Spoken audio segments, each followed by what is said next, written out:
So I want to first talk about a past Pen America winner that you tweeted earlier this year that passed, Toni Morrison. You wrote that if you want to fly, you got to give up the shit that weighs you down. How can you talk about that quote for a second? Yeah, when Toni Morrison wrote, when you want to fly, you got to get rid of the shit that holds you down.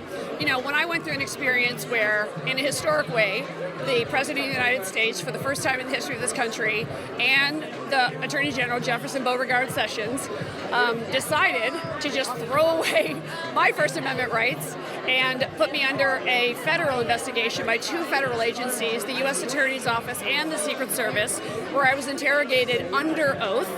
And they were investigating me while putting me on the no-fly list, like I'm a terrorist, and considering charging me with conspiracy to assassinate the President of the United States.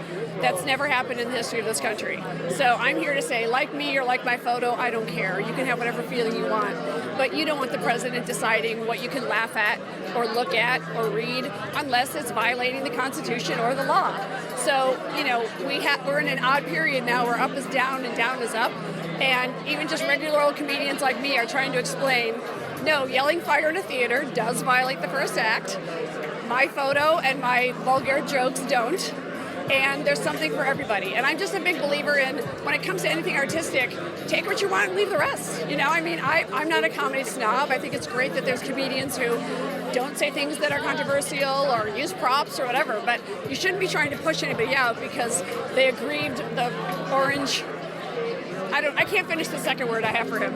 I mean, well, with all that being said, like, what are y'all feeling? What are your feelings on the cancel culture, which is kind of been like an obstacle for a lot of comedians lately, you know? Well, it's been an obstacle for a lot of the guys because of sexual improprieties. So one of my platforms, and I'll never run for anything, so don't worry, is, now just hear me out. You've got to let women run shit for just 2 years. Hear me out, and then we'll give it back. But I'm telling you, when it comes to things like, you know, Me Too, Time's Up, you're just going to find if you just let more females, people of color obviously in there, they're going to bring a perspective that they haven't had for 250 years.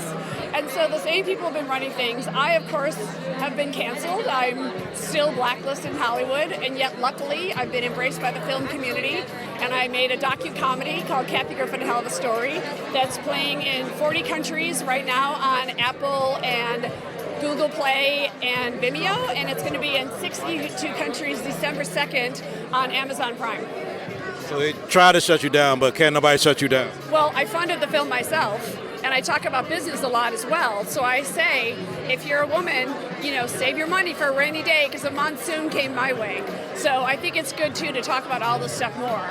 And I think women are often afraid to talk about how much money they make because the dudes who sign the checks, the old white dinosaurs, they don't want us talking to the guy in the next cubicle, finding out he makes, you know, 40% more or whatever. So, you know, I've been shining a light on uncomfortable things for a while, but I find I want to do it a little bit more as I get older. I'm going to be 59 next week. If you don't stand up for something, sit down.